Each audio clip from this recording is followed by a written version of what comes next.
Hey guys, so I've finally gotten around to filming my foundation routine / review of Urban Decay's Naked Skin foundation and concealer. So if you're interested in either of these products, how I use them, then keep on watching.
Some eyeliner on, some mascara and the tiniest little bit of lip gloss. So on to the review. I'll start with the foundation first. So this is the Naked Skin Weightless Ultra Definition Liquid Makeup. I have bought the shade 0.5, so that's the lightest shade that they do, I believe. It is the perfect match for my skin, no problems there at all. The only thing I will say is that it does oxidize throughout the day, so especially if you haven't put powder on, it will get a little bit darker. It's not so much of an issue, I'm not really bothered about that, it's just something to be aware of, but most foundations do that anyway, so again, I wouldn't say it's a negative, it's just something to be aware of. If you are as pale as me, you know, if you like being that little bit more tanned, that's going to work in your favour. If you're like me and you like being a pale little vampire, then it's just something to be aware of, but it's not that bad. The only other thing that I noticed about this foundation that might be an issue to some people is the smell. It has a rather strong perfumey smell. I can't describe it, I'm really bad at describing scents. That was one of the first things that I noticed when I went to get matched, was just how strong the smell was. I don't mind perfumey smelling stuff. I don't have overly sensitive skin, so it doesn't bother me in the slightest, but it is something that I know can be quite an issue for some people. However, there are so many positives to this foundation. The staying power alone really impressed me. I have combination skin, but throughout the day, you know, my T-zone, my chin, everything gets super oily. And even when I didn't put powder on top, the foundation, so long as I wasn't touching my face, lasted the whole day. When I do add powder, it's just brilliant. I have a real bad tendency to like touch the sides of my face and stuff, which I'm aware is like a bad habit, but it's just what I do. So when I add powder, the staying power is even better still. I decided to try it without primer, without powder, and combining it and trying all different things. I found that, and this might just be the primer that I'm using, but when I did use the primer, the foundation was a little bit slippery and wasn't sticking as well.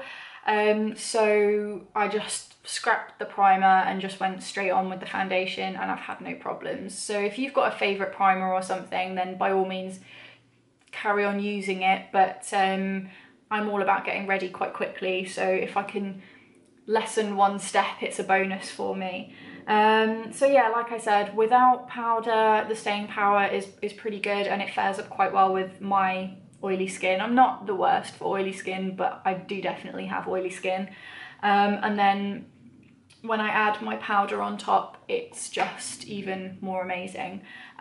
Just as a side note, in case anybody is interested in this powder, it's Dermacolor Camouflage System Fixing Powder, and it's also waterproof, which is why the staying power is pretty good with that. And it's made by CRUELTY, I think. I'll have everything like linked in the down bar and stuff.